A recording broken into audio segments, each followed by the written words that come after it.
All right. Hi, everybody. I hope that you can all hear us and see your screen. We should have a presentation up. We're just going to wait a couple minutes and make sure everybody gets online that is registered. We have a couple minutes that we can just hang tight here.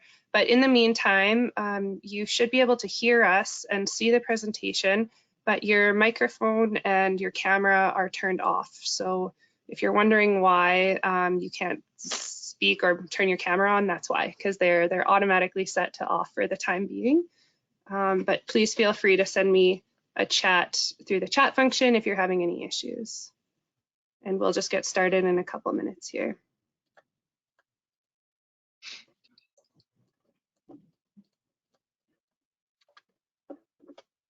If anybody's having sound problems, please send me a note. Someone had mentioned something before, but I'm not sure if you're still having the same issues.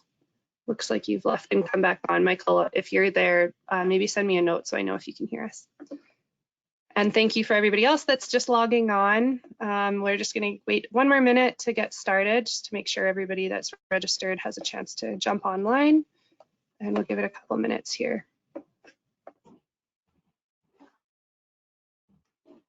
See, we've got 13 people on. We had about 21 register, so we'll just give it one more minute or so.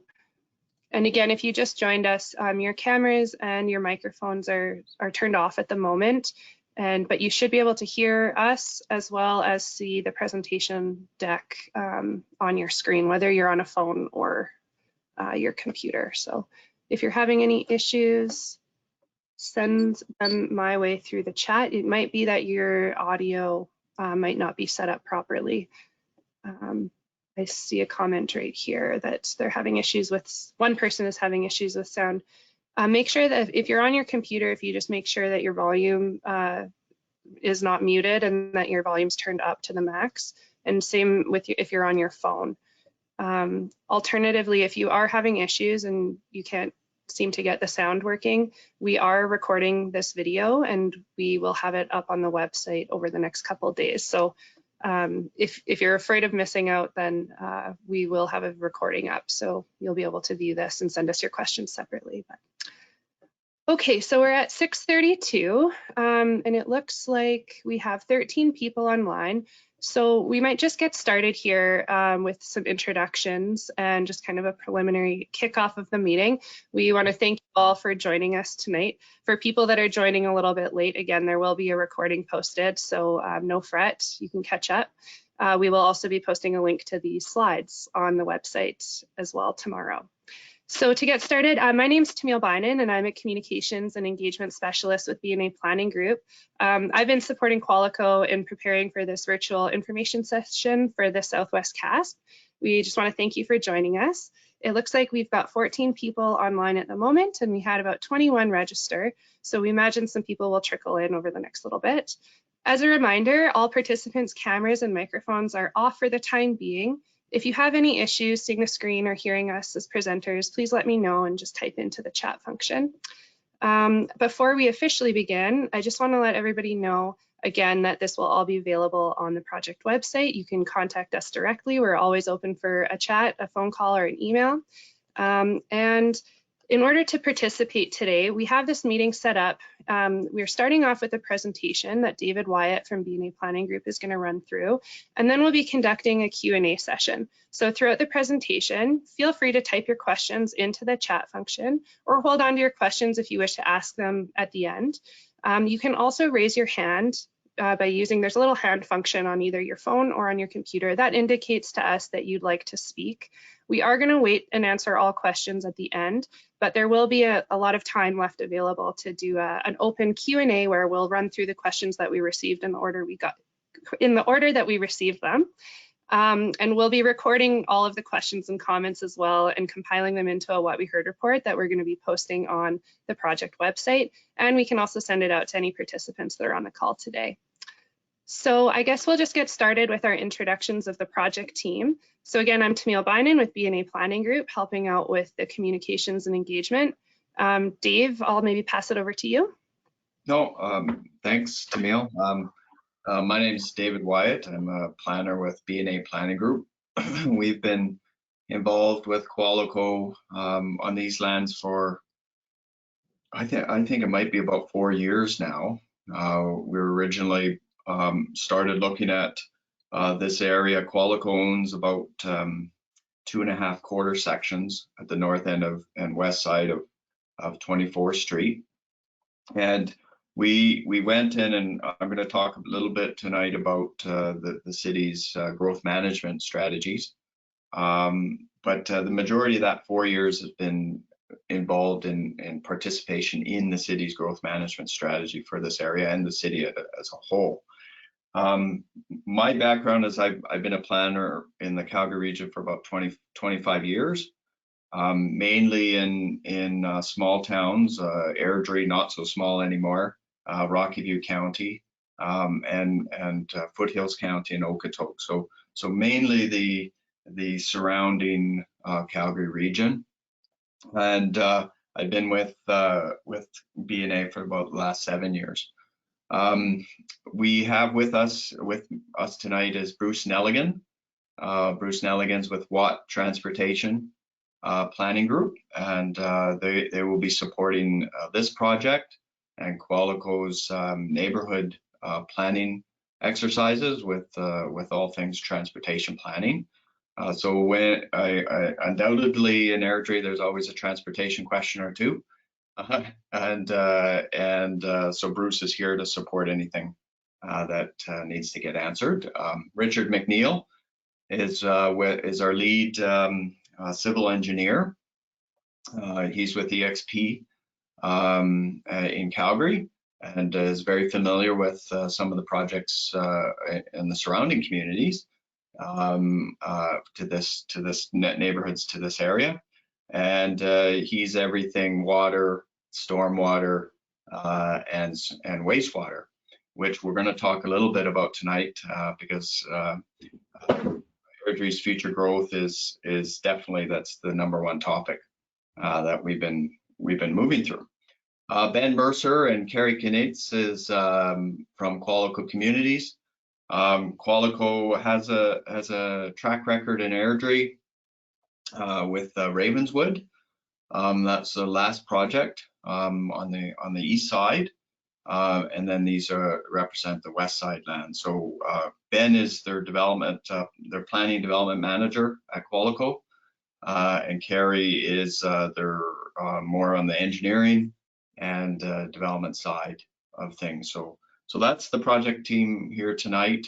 There is some additional members that aren't here, mainly to deal with the biophysical aspects of the area. We have done some biophysical inventory analysis over the last couple of years for all of the lands. So, but if there's anything we can't answer, we'll certainly commit to following up with you. Before I start, I think I already did. This is a part of the process where some of you may have seen this before. It actually talked to me directly before, but the majority of people in an event like this this is very introductory to the process, and you're hearing about a lot of this for the first time. This in the pre-COVID days was we would be standing around in probably the council chambers at City Hall or Genesis Place having an open house. One of the aspects of an open house like that is we do usually typically put boards about the project, information and background information about the project and the lands, and we make ourselves available. The downside of those events is that we don't usually get to connect with everybody, and there's a lot of individual conversations. So the plus in a forum like this is everybody hears the same information at the same time, which is a good thing if technology behaves tonight. The downside is we don't get any personal connections out of it. I don't see your faces. I know you have burning questions. I know there's probably things I'm not going to be able to address here.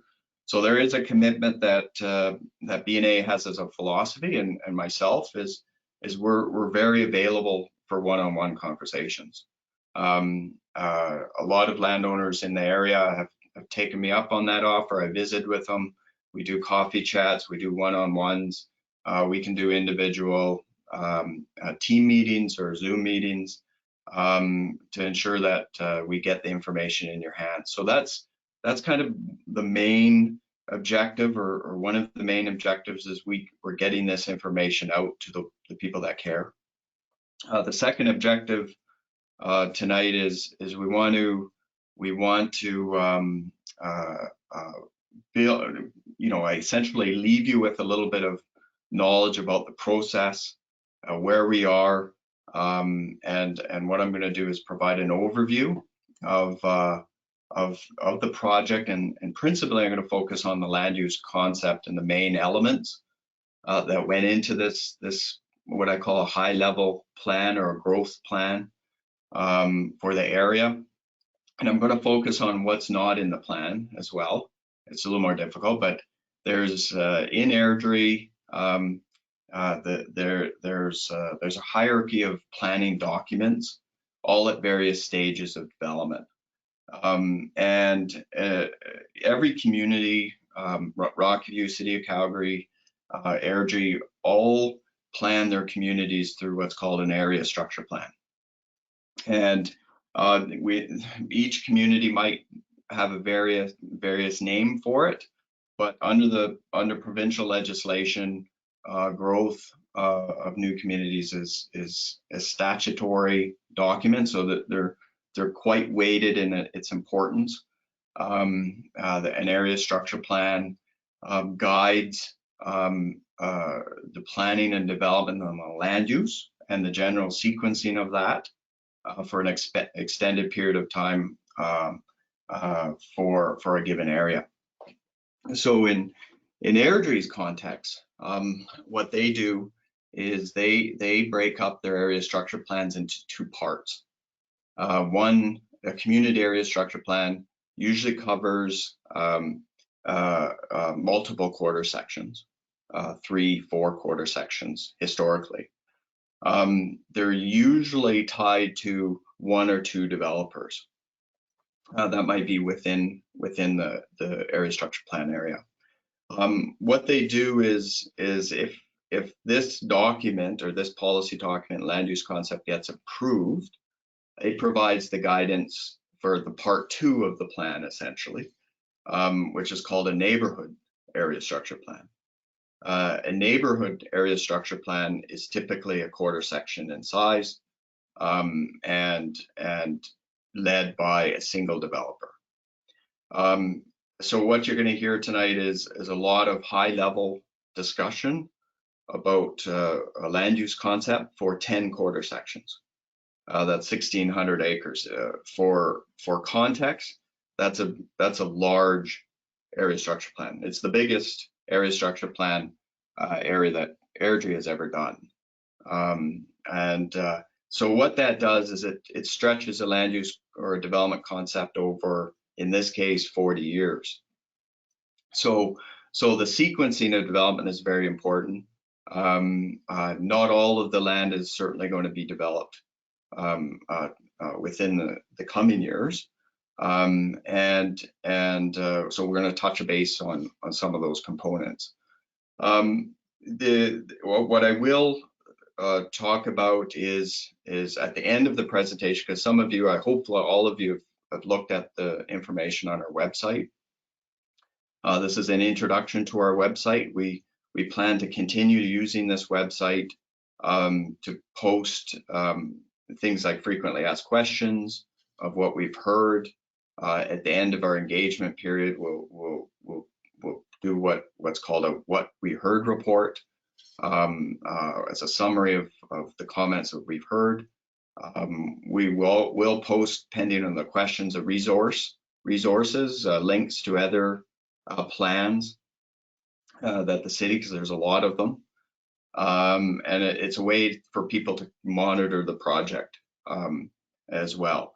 So Qualico, taking a step back, is interested in developing their lands. So they own the lands again, and I'll show you on a map. I think that's the second page. They own the majority of these lands, 2.5 quarter sections, not including Dry Creek Estates and an acreage owner. There's a 4-acre parcel in there as well. And in order for them to pursue development interests or development from Yankee Valley south, a community area structure plan was required by the city, because essentially there isn't a land use concept that's been approved that's in a statutory form like this for the lands. So Qualico's interest is that they're the project sponsor. They're paying Brown Associates and working through a process with the city to develop this plan so that they can essentially move to a neighborhood structure plan stage, which is the true land use and development stage for their north quarter. So that's their interest. What that does is it brings the 10 other landowners along for that ride and developing this concept for the city. So that's the land of their Qualico's interest in the 10 quarter. So that hopefully that addresses the why this is occurring now. Again, this area of Southwest Airdrie has been receiving the majority of residential growth in Airdrie in the past decade, or actually 20 years. And it's seen a lot of change. And what this map, and I hope everybody can see that, let us know if you can't. This map really shows the lands that are covered under an area structure plan currently, and I've underlaid the neighborhood structure level details. So that's the streets, where schools are going to be, the size and shape of schools, where the parks are going to be. That's the layer that you see underneath. That's neighborhood structure plan level. We have West Airdrie Community Area Structure Plan. Cooperstown was one of the first to begin development in Southwest Airdrie. South Airdrie CASP is the oldest area structure plan. Was actually prepared when none of these lands were within the city of Airdrie or in the Northeast. So it was predominantly earmarked in the mid-90s for industrial growth. And that's evolved through the years to be more of a residential community than anything. The last 10 to 15 years has been seeing Chinook Wind's community area structure plan develop out.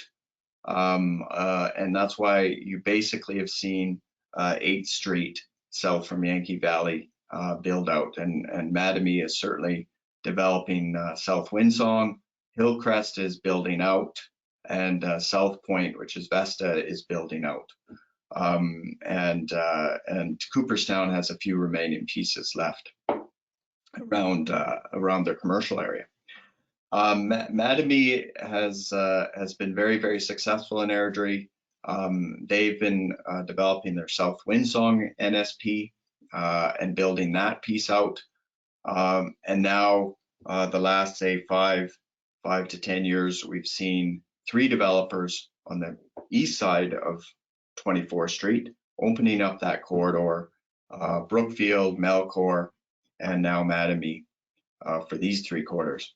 So that plan is more than 50% built out, and there's one remaining neighborhood structure plan that's under review, which I'm going to come back and talk about during this presentation, because I think this is one of those pieces that the development opportunity is current, and they'll be launching actually an engagement process in a similar fashion to this month.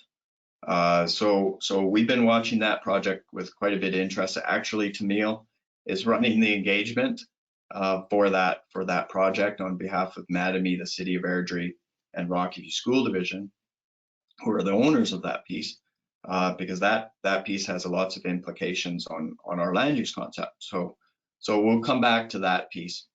So here's the 1,600 acres that was annexed from Rocky View County in 2012. In 2012, the city annexed about 12,000 acres from Rocky View County for the sole purpose that this will accommodate 50 years of land absorption within the city.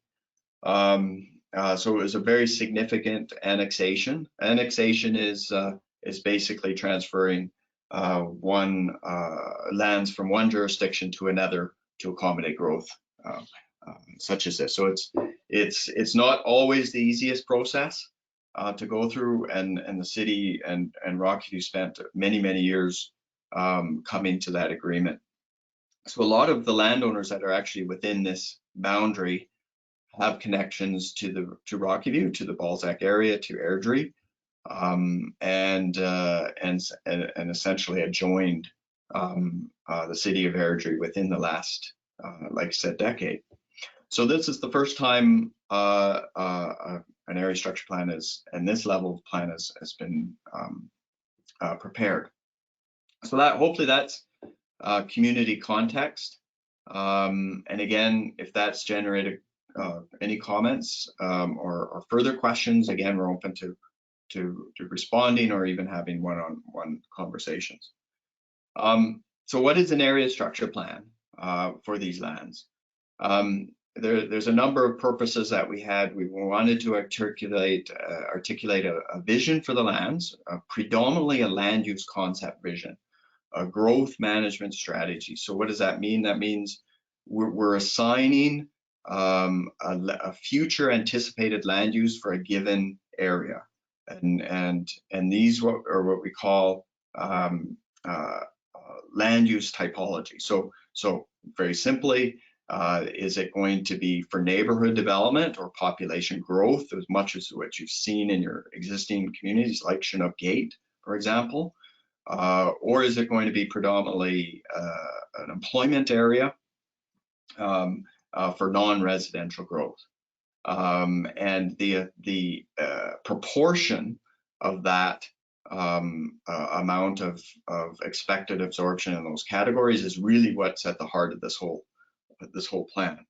And it's really important that the city gets this fairly accurate, because it generates an expected population, which we'll cover tonight, and an expected number of jobs, and expected number of non-residential growth and absorption. Why that the city is very focused on that, and you'll hear that tonight, is they one of the, not maybe their number one priority is to attract non-residential growth to Airdrie, to develop the percentage of non-residential growth within the city limits, with an ultimate goal that the community at build out of all these lands would be 75% residential and 25% non-residential.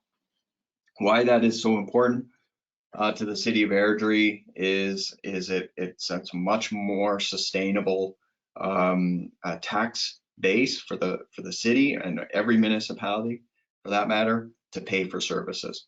Every municipality leans very heavily on non-residential tax base to support their residential communities and the amenities and services they provide. So I'll come back to that, but extremely important to the city of Airdrie, and that's really what we're trying to align with some of those visions that the city's put forward. Other parts of the plan are a little bit more of an assessment on the land itself. So during this process in the last couple of years, what we do is we start every planning process by an analysis of the lands. So we've looked at the 1,600 acres in all of the city's existing technical analysis documents, such as the master utility strategy they have, master drainage plans for the area, an environmental sensitivity analysis of the entire city. We take those documents that the city already knows and we dive deeper, and we did a biophysical inventory. We've done geotechnical analysis, and we've done a master drainage concept for the areas. So why we do that is we start with 1,600 acres. We have to make assumptions of essentially where the best developable lands are, where there are constraints, and what lands are a candidate or a concern that they wouldn't be developable. All of these aspects and sets an expectation for the quarter section level or the NSP to come in and refine, but certainly it starts and it allows us to do an analysis of growth rate, the amount of population that could be expected, and the amount of jobs and essentially square footage of non-residential that could be expected.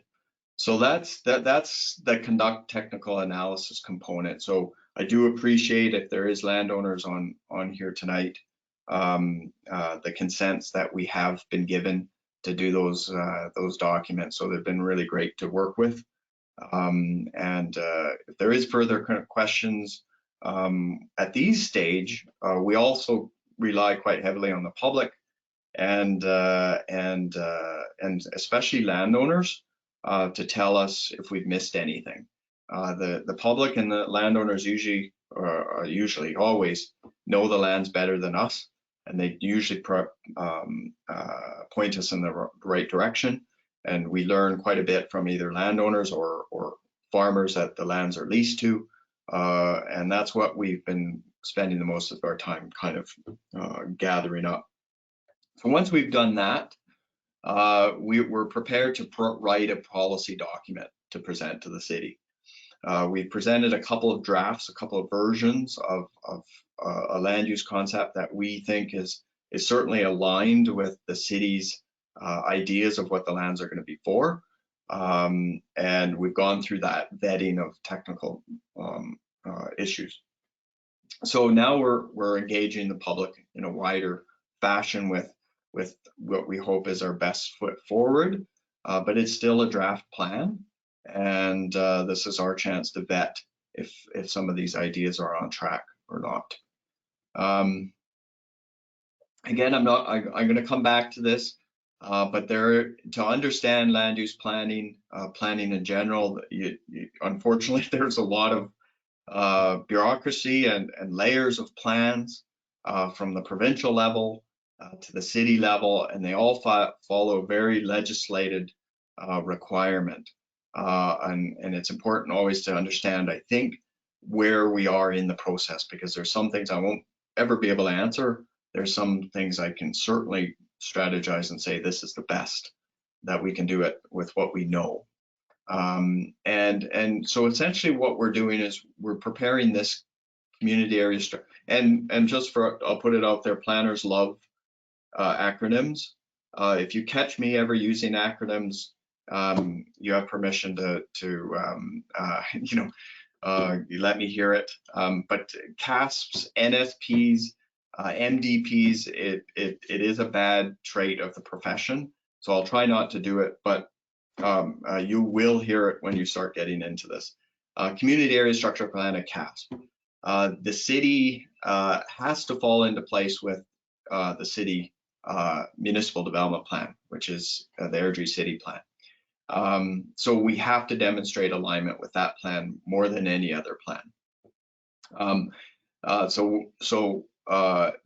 Underneath this plan, as I said, it starts breaking it down into more of the developer stage for individual quarters. Those are neighborhood structure plans and land use. Once a project has been given land use under the land use bylaw for a city, they really have been given all permission to develop and proceed with development on their lands. Behind that is the actual subdivision. As you're seeing in Chinook Gate, when you get that level of disturbance on the lands, when dirt starts getting moved, that's at a subdivision stage. And then development permits are for any disturbance of land or change of use. So businesses are in Airdrie are all run under a development permit process. So what are we trying to do? we're trying to create these plans to get development at some point in the future at the subdivision development permit stage. So moving forward into the plan, we've developed some objectives for the plan, and as I've said, economic and land use balance is our main mandate. These are what the city has assigned for what they want to see on the lands, predominantly now is that diversification of their tax base, and I'll go through some of those parts of the plan. Sustainability is a big metric for the city of Airdrie. Most municipalities, they have an Airdrie 1 sustainability plan that was adopted in 2012. Very, very important plan for the city. Every project is evaluated in accordance with the municipal development plan from 2014 and the Airdrie 1 sustainability plan in 2012. Objective number 2 is that we want to create viable neighborhoods. Viable in that that it has an appropriate housing mix for the next 40 years. It has a wide range of housing. It has more emphasis on amenities and the ability to get local services within your communities. And it will see increases in density over the coming decades. And what else I mean by viable is that, again, they're financially sustainable for the city. Mobility is a big emphasis from the city of Airdrie. And mobility isn't just traffic. It's transit, cars, obviously. The ability to walk within your community, have a choice of travel choices, pedestrian routes, regional pathways, all of those things to be brought to the plan. So that's a big component. And return on public investment. So where the city is facing right now is that there's some significant investments that the city has to make in the coming years. And this is right in front of the city within the next decade. They need to come into agreements for a new water line, a new wastewater line from the city of Calgary to service any of these lands. So those have huge dollars with it, into the hundreds to hundreds of millions of dollars. So the city is actively working with the development industry as a whole for within the entire city, within that 12,000 acres, to come up with a strategy, a funding and financing strategy to invest in water and wastewater. That's one of the principal reasons the city has accepted what's called a justification report to do these studies, or these community area structure plans, is for plans to be developed at this high level, 40-year plans, so that they know the infrastructure that they have to plan for and finance with development industry. So anything that the city is wanting to invest, they want to see this return on that, and development industry, of course, as well. But that doesn't just stop at the traditional wastewater, water, transportation. It also is things like high school, a transit route, a rec center. These are investments for the city into their community, and they want to see return on that investment. So those are some draft objectives that we've worked on with the city to build the plan around. The plan and how we tackled it is because it was such a large area. It was one of those analogies that it's such a large area. It covers such a long time period of growth. How do we break this down into bite-sized pieces? It's like the elephant, or one bite at a time. After we've done our biophysical assessment and we assessed ownership and the major arterial routes that are already planned, the lands naturally fell into what we called 4 character areas. Each one of these character areas, in conjunction with the land use concept, was tasked with, this is what you bring to Airdrie, this is what you bring to Southwest Airdrie in the coming decades. And once we broke that down, it started giving us the principal purpose of that area, the land use mix that we foresee for that area, and again, the population and jobs that could be seen in that area. And as well, the landowners are very different within those areas as well. So they have different interests. They're in different parts of the city. And I'll say, like, the landowners within Character Area 4 aren't really sharing all of the same concerns with the landowners in Character Area number 1. So it's an ability that we can have policy sections devoted for those areas specifically, and make sure that we capture what their interests are and where their growth pressures are being seen. So I'm going to run through these fairly quickly, and again, hopefully this sparks conversation to know which area that you as a landowner might be near and may have more interest in when you dive into this plan if you want to. The first character area is the purpose intent is primarily to house people in the next 40 years. It's about 638 acres. There's a demand for schools. It's very developable. There's very few constraints, and the population projected is about 14,000 people over those coming decades. Character Area 2 is parks. Why we call it parks is the main defining feature of this area is Dry Creek. Dry Creek runs through the plan area. It's a major regional park, green corridor, as the city calls it. And although this is to house population and housing, it's going to be really a focus of the plan, because there's a lot of sensitive areas in this planning in this area that's dealing with drainage, natural grasses, has a lot of conservation potential that we're discussing with those landowners within the plan. So we already know, what the expectations when development comes in at the NSP stage, what they're going to have to be delivering, and again, park will be a focus of that, natural and regional paths. The south two character areas are on 56th Avenue. They're on the south boundary.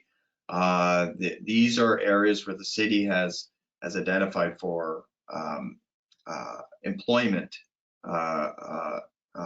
generation.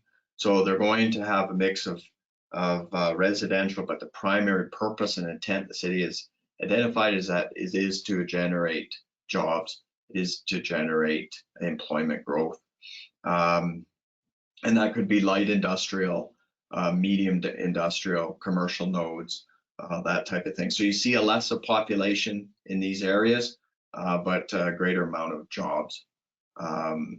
The lands that are east of 24th, north of 56, are 2 quarters. They're heavily influenced by existing development to the north, existing residential, and what's been identified there is a transition from residential to employment along that 56th Avenue corridor. Just as a thought, 56th Avenue corridor is a shared boundary with Rocky View County to the south.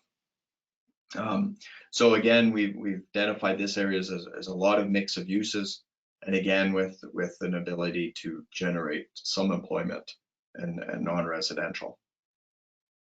General sequencing development is been identified in the city's primary growth management strategy called the 12,000K plan. What you're seeing now is horizons, population horizons within the city as a whole.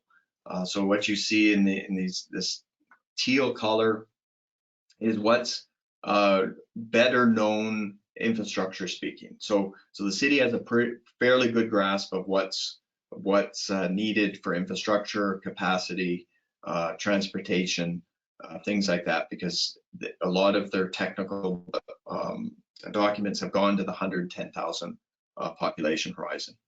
And the city has done that for the city as a whole. So this is just a snapshot of that area. The lands that are in blue was expected to be absorbed at 160,000 horizon, and then longer term growth along Center Street or 40th Street, or it has 3 names, Range Road 13, which is at full build out.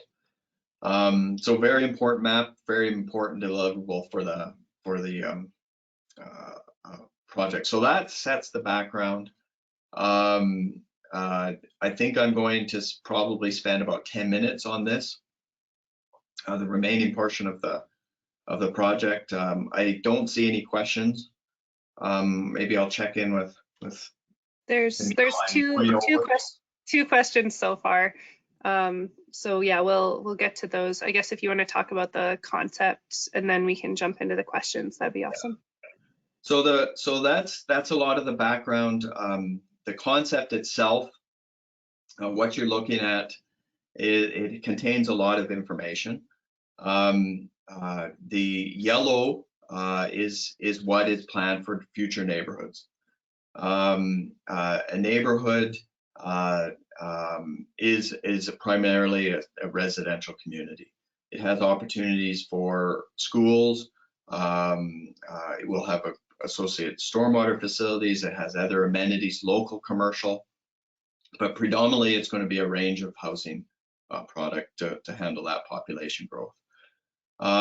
Each one of these circles that you see in here indicates a walkable 5-minute walking area, and that's to keep that there will be a node, a neighborhood node within those catchments, walk sheds, which usually will contain a school. And we've worked with the school division for the last year and identified that there is a need.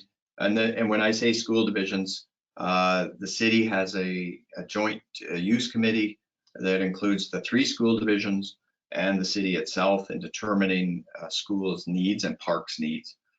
So in this plan, there's 10 schools identified and 2 high schools, one on 40th Avenue and one on 24th. So that was a big step. The school divisions have actually determined whose ownership those would be as well. And I'll focus on in the high schools. The high schools are Rocky View School Division and the Catholic School Division. Those are a little bit more significant. The rest of the school sites are approximately 8 to 10 acre elementary or middle schools. They're all joint use areas to be planned with the city of Airdrie in the future. The blue icons are stormwater ponds, or general locations for ponds, and these are indicated on a land use concept because they're a significant open space. They range from 5 to say 11 acres in size, so they're a significant area, and they can be planned in concert with municipal reserves or parks, and put near other community amenities. So they are by default a good community resource. The purple area is the identified employment area for the long term to protect 56th Avenue as a primary employment growth corridor. The introduction of mixed use area is an indication of proximity to 24th Street. So I think many are interested tonight. I do get a lot of questions on 24th Street. 24th Street is planned as a future transit corridor for the city of Airdrie. The routing has been worked on in 2020. The city just approved a transportation master plan, and essentially this is the connection, the planned connection into the city of Calgary for transit, and transit could be rapid bus, but it is being reserved as a right-of-way potential for even the potential LRT route or connection with the Green Line down Center Street. So what's curious with this process is that the regional plans show a routing coming up Center Street. We'll jog the 2 quarter sections over and enter the city at this point and run along 24th Street. So I do have a couple maps tonight that I'll show you about the on that concept. So a lot of focus on 24th Street, the placement of schools, potential commercial nodes at some of the key intersections, and again, each one of those has a policy section. So mixed use, again, we're looking at the opportunity for a blend of commercial to be integrated with residential at the entrance to the city. There's 3 primary routes: 8th Street, 24th Street, and 40th Street that ultimately will connect to Stony Trail in the city of Calgary. So again, I'll let people read these statistics. Again, it's a land use statistics of what's being proposed: 30,000 people over 40 years, 9,500 jobs. To help visualize what these land use types are, we prepared a typology or precedent images of what you could kind of see or what it could be expected to see. They're just very conceptual, but they indicate what some of the Airdrie examples are, and some that aren't in Airdrie yet. And I'm going to suspect there's a couple people from Dry Creek Estates, so we've included country residential and Dry Creek as well as a land use typology within the plan. So this is basically for that color-coded plan, what each one of those components could look like to generate that I guess visualization. And employment and commercial node. There's some other parks components on there. City level open space node, open space study area, mostly in the green quarter, mostly associated with Dry Creek Regional Park. There's a very good plan the city's developed called the Great Places Plan, which gets most of the guidance to these elements. Again, I've talked about housing. I've talked about the schools, parks and recreation. Again, it's a favorite subject. I'm not going to spend a ton of time on it tonight, but this is an excerpt from the Great Places Plan, where you do see guidance for some of the lands within Southwest Airdrie, in particular, all associated with this green corridor of Dry Creek. So again, you see it reflected in our plan. Transportation is another big topic generator. I've talked about 24th Street, what the city is planned for it. These show the major arterials: Yankee Valley, 24th Street, 40th, 56, and Center Street are the main grid, the main arterials. What I want to highlight tonight in the takeaways is transit corridor for 24th. It has a wider right-of-way, I think about 50 meters, and 40th Avenue is planned to extend ultimately through the planning area to Center Street. So water servicing and sanitary, the plans are when a new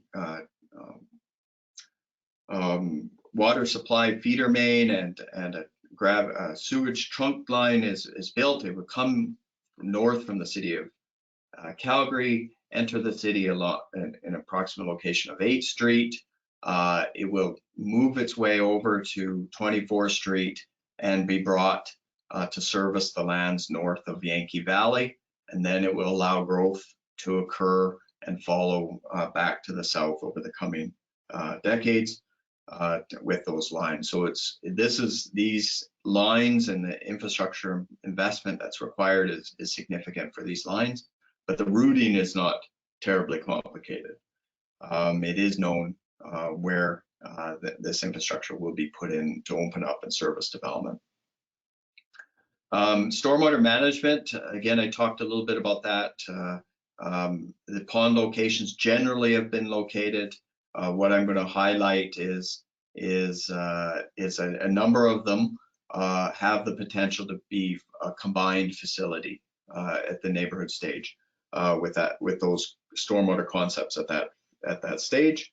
And again, most of them are in low areas or low parts of the catchment area. And we try to put them into areas where it has a park component or a surrounding green space around it. And emergency services it's a well-serviced area, especially with the 40th Avenue connection by both Kings Height and Chinook Winds. So there was some analysis there. So that's the bulk of the presentation. The rest are for questions. But what we want to do tonight is because I'm long-winded, as you see, we'll answer questions. We're not probably get to everything, but we're gonna make ourselves open to talk about the finer details of the plan or what you may want to talk about specifically as an adjacent landowner, and we're open to certainly talk about that. And I do have a number of slides that I can answer questions hopefully with and expand on what I talked about. So I'll have a drink of water and then I'll throw it back to Tamil. And, yeah, you're probably a little bit parched, I'm guessing. And I just want to reiterate too that all of this information will be posted on the website tomorrow. So if Dave was talking about something that you kind of couldn't quite wrap your head around in the moment, it's been up on the website for the last few weeks, but we'll leave it up. And this presentation will be loaded as well, specifically with these slides. So I guess to just get started, I just want to remind everyone, a few more people jumped online while Dave was talking, that in order to participate now, there's a couple of things that you can do. You can raise your hand. There's a little button either on your phone or on your desktop that tells me that you want to ask a question to the team. So if you do that, I'll unmute your microphone and you can just ask your questions directly. We'll probably get the rest of the team to turn their cameras and mics back on just so that they can all participate in answering questions as needed. And then the other option is just to send us a message through the chat function. So we've received a handful of questions while the presentation was happening. So I might just start working through those. And yeah, I'll just keep an eye out and see if anyone else wants to jump into the conversation. So we just want it to be really open, make sure we get to as many questions and comments as we can. Again, if we don't get to everybody's, we have till 8:30, so we do have some time here. Don't get to your questions, make sure you can follow up with us. You can fill out the online survey, put them in there, and we'll get back to you. And speaking of the online survey, we just want to thank everybody who did participate. I know there's a handful of you on this call that also filled out the survey already, so that's great. We really appreciate your engagement and involvement, and it just shows the level of interest in the project. So without further ado, I'm just going to jump into the first question. So we received a question that says, what will wastewater drainage look like? Will there be waste management plant facility, and where would it be placed specifically? So I know, Dave, you have a slide that kind of talks at a high level about the wastewater system, and that might be a question for Richard. Yeah. Hey, yeah, no, good question. So Airdrie is essentially sending all the wastewater to Calgary for treatment. So that would continue here. The plan is to have Airdrie build a lift station. You can kind of see at bottom, there's two. So there's one bottom right. And so for the annexed lands, both sides of Airdrie, everything flows down to that, and then it's pumped to Calgary, which is currently what Airdrie does with everyone's wastewater right now as well, with a different pipe that is somewhere else. And yeah, and the plan there, as well as the infrastructure is brought up north, there's another lift station that's needed there because of grade constraints. You know, the plan is always to have sewers flow by gravity, but sometimes you need to have lift stations in order to give it a boost or a pump if gravity doesn't work. Awesome. So thanks, Richard. The person who asked the question, Alex, has his hand raised. So Alex, I'm assuming you have a follow-up question. So I'm just going to unmute you and go ahead and ask your question. Hey, yeah, Tamil, thanks so much for your time. Can you hear me? Yeah, we can. Oh, perfect. And thanks again for that, Richard. I do appreciate that. So I'm just looking at the lift station by Qualico. So it's actually pretty much adjacent to my house because I'm right on the corner there. So Yep. like, what would that look like? Like, I mean, is it is there going to be any smell related to it? Like, I mean, is it a large structure? I mean, because as you can imagine, being across from that, it can affect my property value, right? Yep, no, certainly. So basically the lift stations, there's several of them in the community, and you might not even know it, but they're sometimes they're built even to look like residential homes. So we could probably give you an example of others that are in Airdrie so you can see them. But they have to meet certain criteria where you wouldn't have any smell. It wouldn't be invasive to anyone living around it by any means. And Okay. when planning gets going to the next level of detail, that's where the city will look at, okay, you know, where exactly is it going to go? You know, is it going to be you know, on the west side at 24th there in a little parcel of land, and what exactly should it look like? And so there is information that Airdrie has with a needs assessment that they've done on this trunk line, and you know, through Brown or whatever, be happy to show other examples, you know, around Airdrie in your own community that are probably really similar to what this would look like. Great. Yeah, no, I really appreciate that, the clarity on that. I can definitely look into that myself and, you know, kind of get an idea of what a lift station looks like. Because, you know, I was kind of under the impression that we're looking at like a waste management facility, and I was thinking that's absolutely terrible. I would not want to live next to that. Yeah, that'd be a big considerably different undertaking for sure. But yeah, all treatments in Calgary get sent to Calgary. Oh, perfect. Yeah, if you want, Alex, we can look into sending you some images or pull something together and just follow up in an email with you. Sure. Yeah. Thanks a lot, Tamil. Okay, no worries. Okay, next question is related to Character Area 1. I know we're going to have a few questions about that just specifically because we have a number of people on the line from Chinook Gate. So I know that's directly across 24th from them. So the question is, will Character Area 1 take into account the current homeowners in Chinook Gate? I see the density of residential is quite high. I'm assuming that could mean lower income townhomes. This can often bring higher rates of crime and rentals. This, as you can imagine, could affect home and property value in Chinook Gate. So Dave, do you want to speak to kind of the vision for residential? Yeah, so again, this is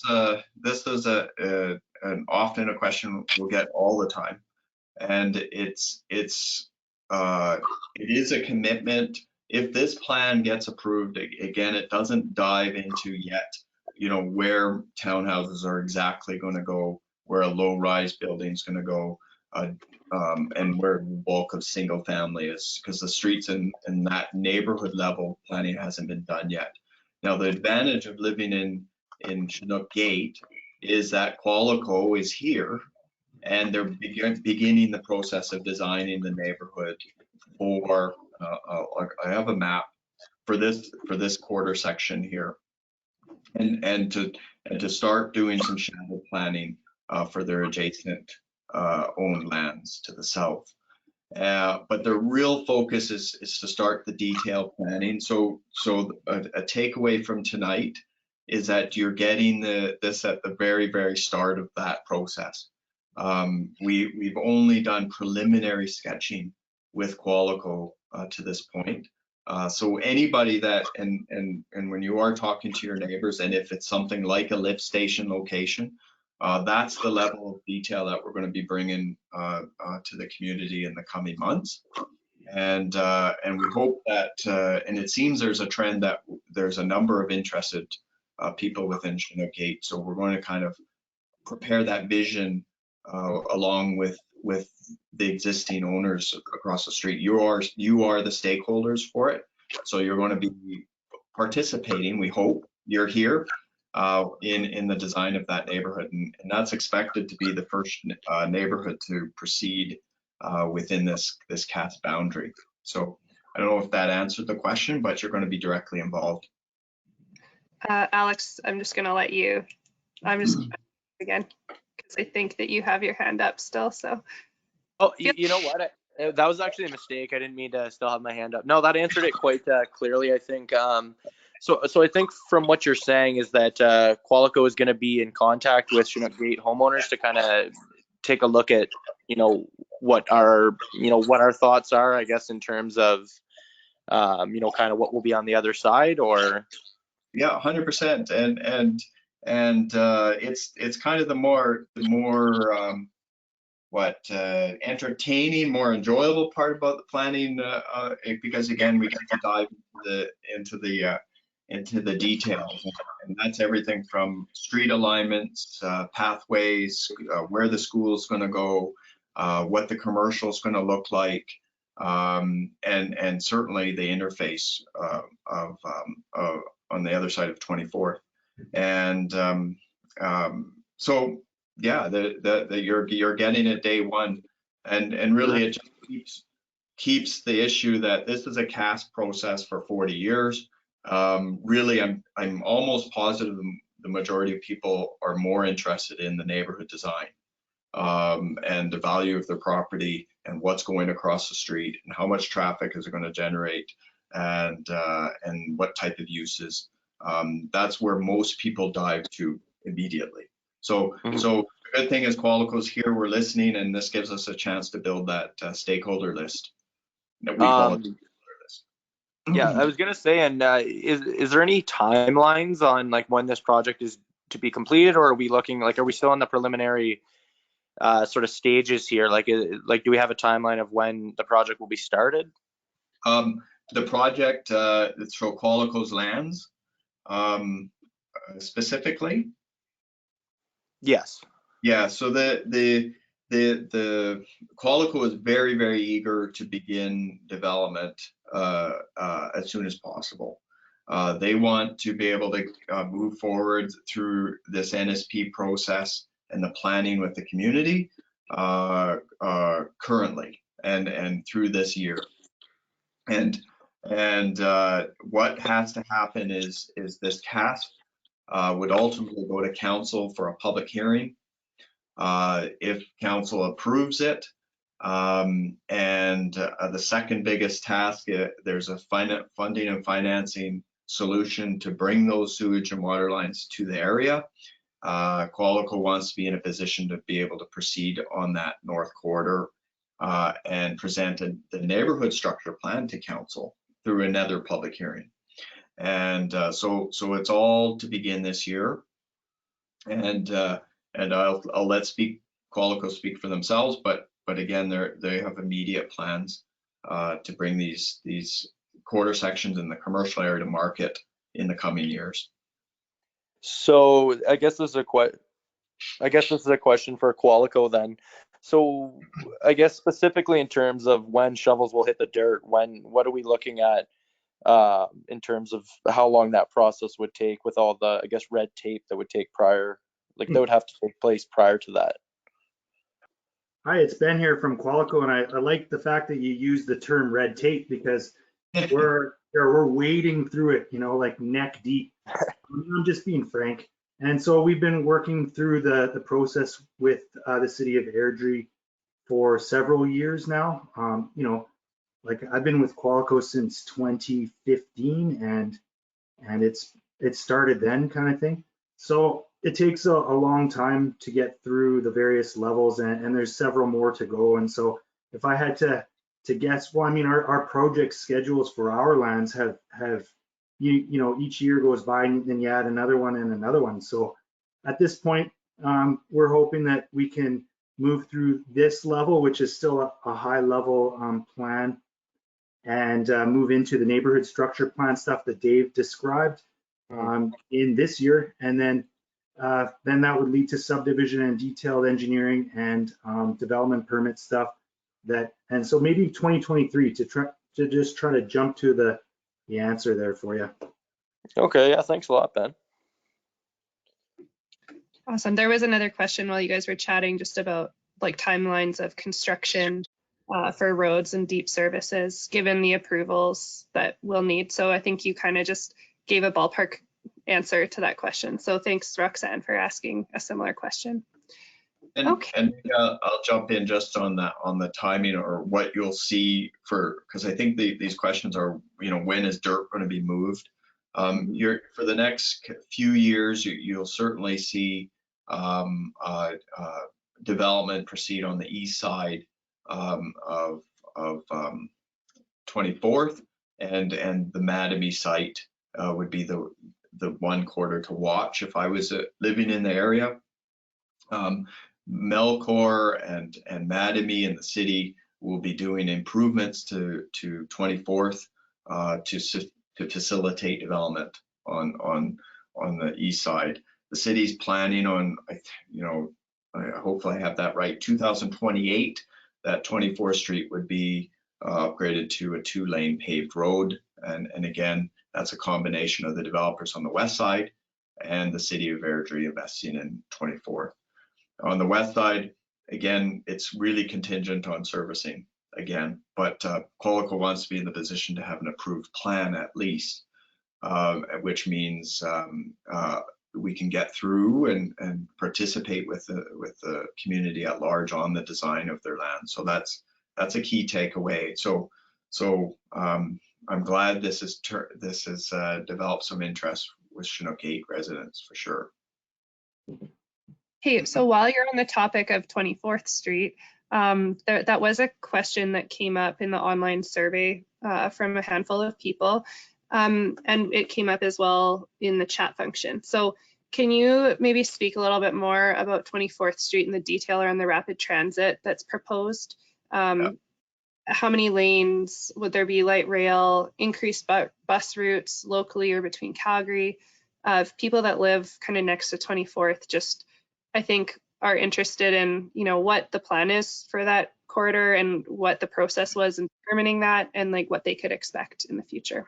So the last to catch people up to speed in the last 2 years, the city had invested a lot in and did a lot of engagement sessions with their transportation master plan update. It's called the 140K plan. So again, it's trying to anticipate a population of 140,000 people.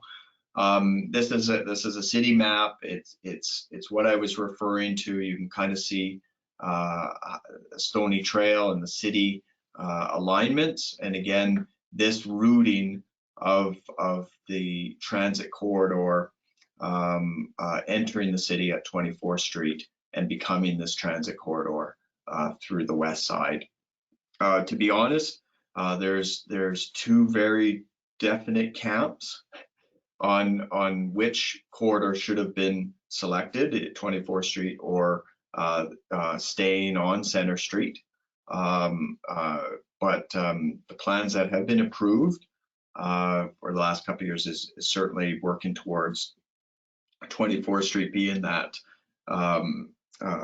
corridor. Now, the city also in this plan have adopted a concept cross-section and right-of-way for that corridor as well.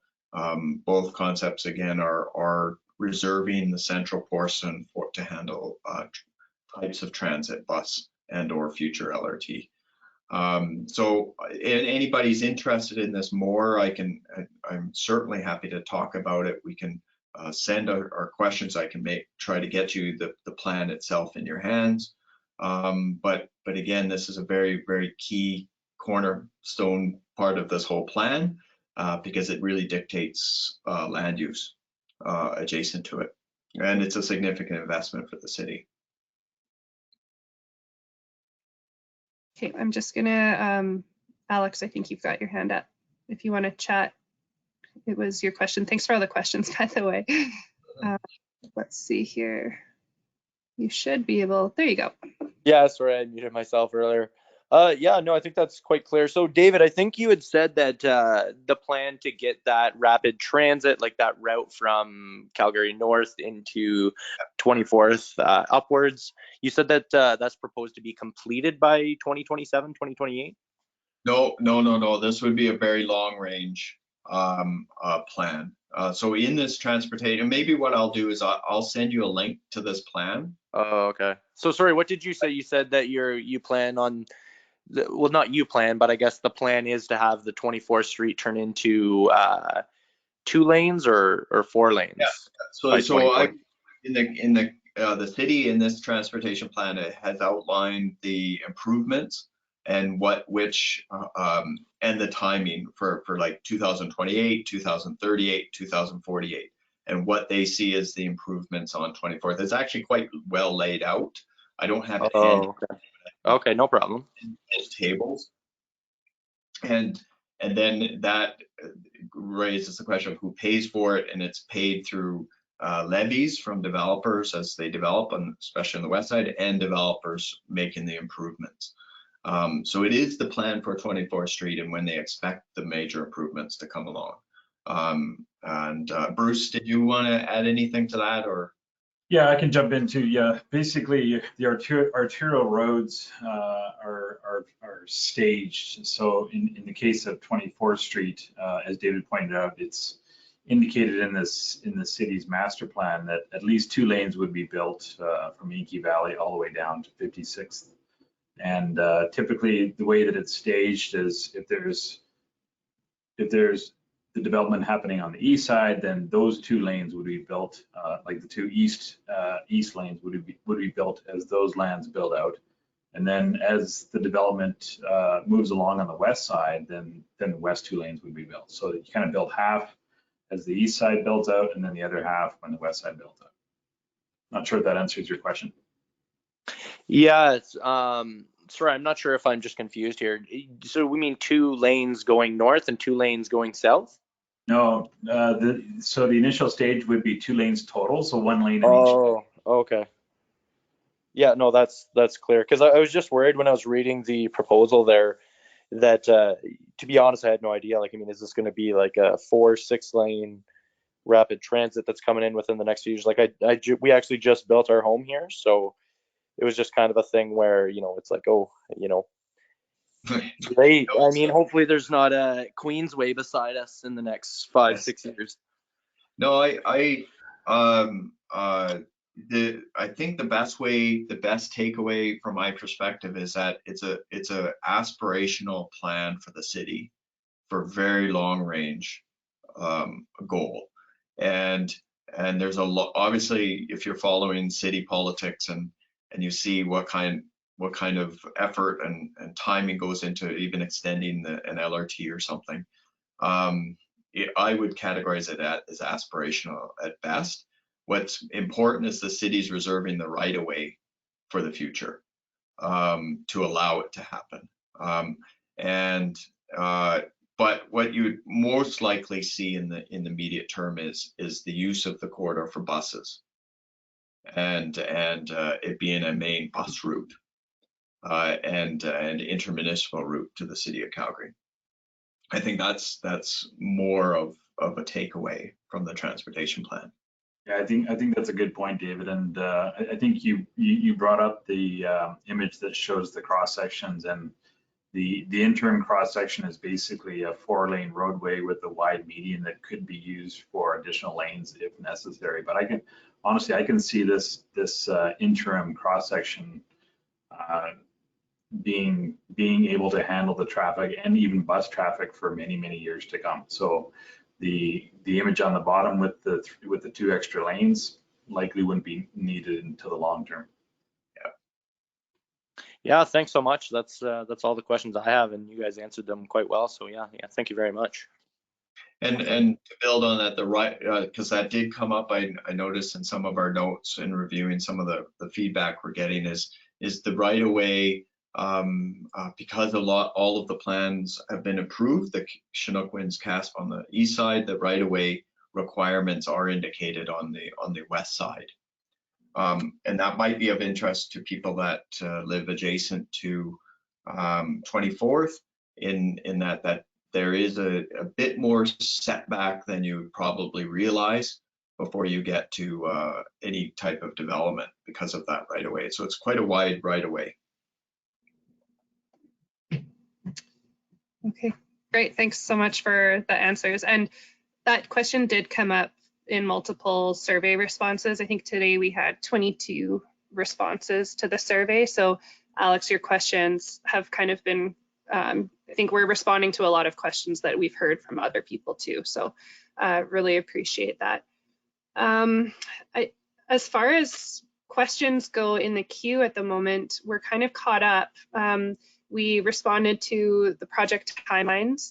I guess I could speak at a high level about like the engagement timelines as well, because after tonight's session, we'll be developing a What We Heard report. So the online survey will be posted on the website for another week. It's been up there for a couple weeks already. So we want to give it enough time for you guys to absorb this information, post the recording, and then we'll be turning a What We Heard report around in the next couple of weeks to report back.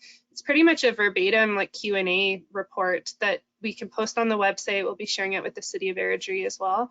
And we'll make sure that every question and comment we've received through both the survey and this platform are captured in there. So that's my timeline anyways, is for a couple weeks. And then as David said, I guess, could we maybe speak to what the next steps are in this process specifically for the CASP, maybe talking about like the public hearing and what that process looks like? Because I don't think people might not be too aware of what the next immediate steps are. Yeah, so we've been, as Qualico mentioned, we've been in this process with the city for quite a few years. The city, we think we've developed a good concept that the public can evaluate. So through April, we're doing a number of engagement activities. This is not our preferred engagement activity. We do prefer, again, to talk directly. We feel that there's much more freedom for people to ask their questions. So we remain open to talk with anybody adjacent, and a strong message for any landowners within the plan area. They're the ones that the plan affects the most. It is their land, so they're digesting a lot of these concepts as well. And so we hope to get through April in that the awareness from the beginning of April to the end of April, that the awareness is quite high, that the general public is aware of it, that people have the opportunity to engage with us, and then that we can respond and build aspects of the plan that one might not be clear, might not be a land use that is supported, or bring just understanding of what our constraints are and what we're delivering. Yeah. So that's kind of where we are. If things go successfully, we'll amend the plan. The city is still reviewing some of our technical servicing documents, and they will review what we, as Tamil called it, the What We Heard report, the results of the engagement. They will review how we're addressing the concerns that were raised.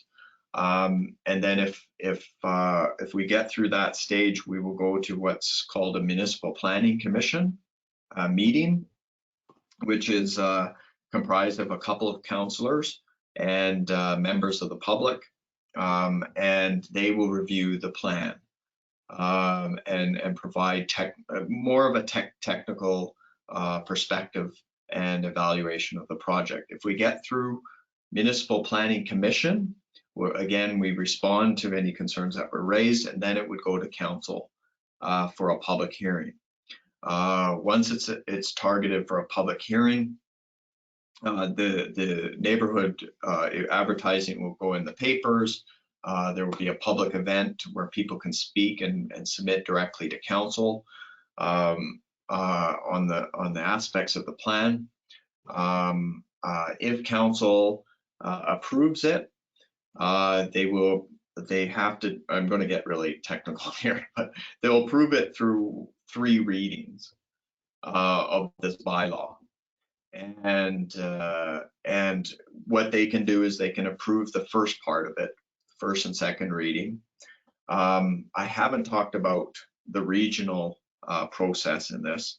All area structure plans have to be submitted to the region called the Calgary Metropolitan Regional Board, which is a collection of municipalities, Rocky View, Airdrie, Calgary, Okotoks, etc. It's a regional board, and if all projects of regional significance has to go to this board for review. If the board approves it, it will come back to council for final approval. So that's a lot of process to see a plan like this CASP approved. So if things go very well, you could probably see in an August, September public hearing on it. But again, we don't want to jump the gun because we have to get through the engagement period. But this is, like I said, this is our best step forward here. So we plan on making the plan better from engagement, but that's kind of the timeline that we're aiming for. Yeah, I think that's helpful. And also our website will just be kept up to date constantly with any updates or shifts in timelines.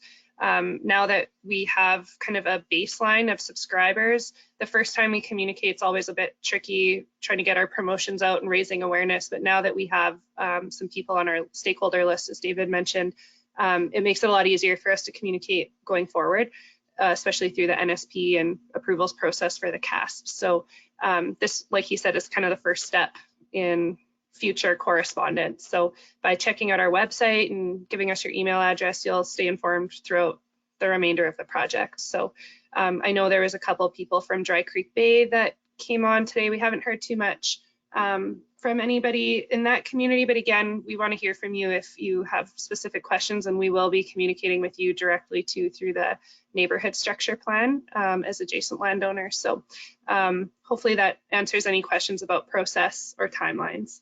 And maybe I'll stand corrected. I have some questions coming in. We don't have an identified schedule. If the process is, I'd have to go relook at it, but it may be as early as June, but I'll have to confirm that. Throws me for a loop.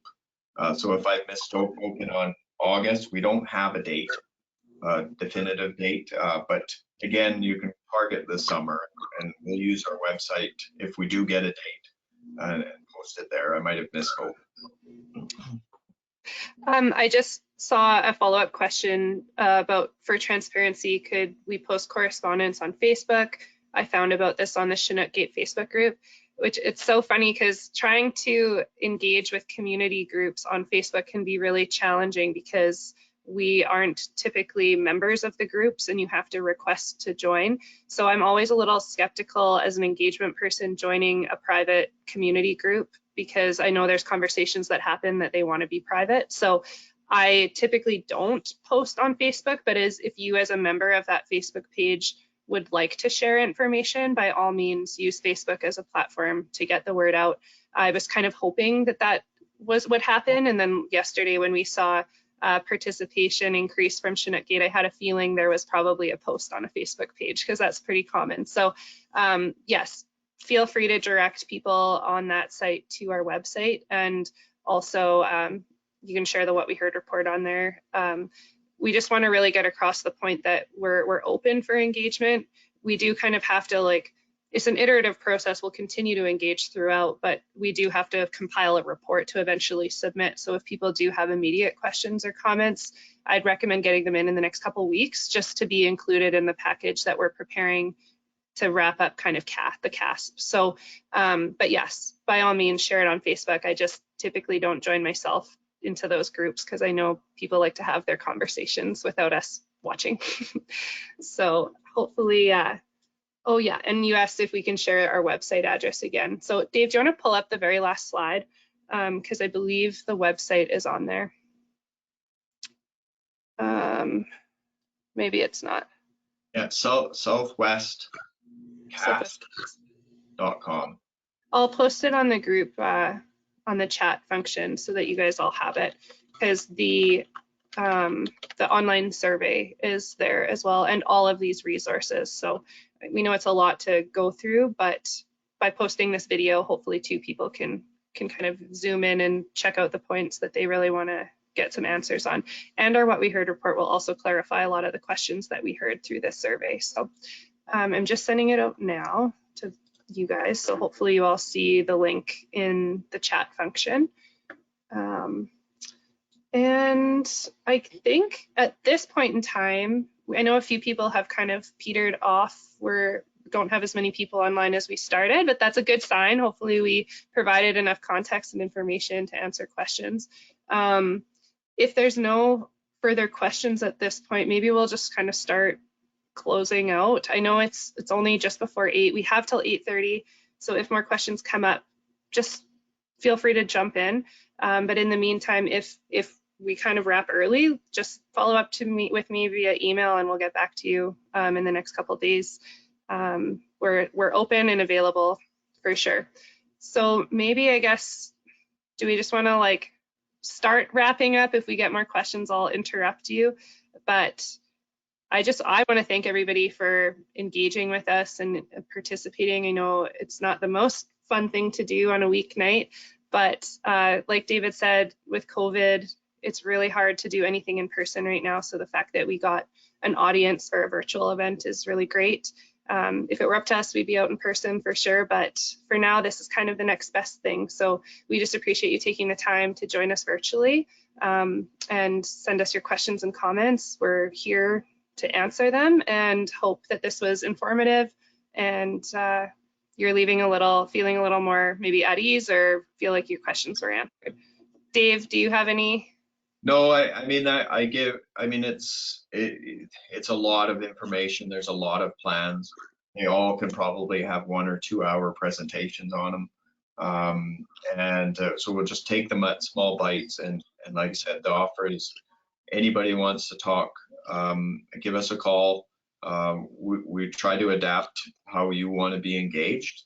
Some people like email, some people like face-to-face. There's a handful of people that just can't communicate this way, and we've made exceptions and met with people outside, and we try to do whatever you feel is comfortable. So and form that you want to be engaged by. And some people just like to attend and not say anything, so that's fine too. But never feel free to fear asking your question. And the big takeaway from the last 2 days is that is the Chinook Gate residents. Really, this was a little bit more unexpected, and it really dovetails nicely on the timing Qualico's more detailed plans of their north border. So we want to keep that momentum going, because it's perfect timing, and we're really happy about that. So that's all I have to say. Awesome. Any closing thoughts from anybody else before we shut this down? I always feel a bit bad shutting it down early, but I guess everybody's probably appreciating that at this point. So I guess just on behalf of the whole team, Qualico, Richard, Bruce, Carrie, we just want to say thank you, and reach out if you have any follow-up questions or comments. Okay. Good night, everybody. Have a good night.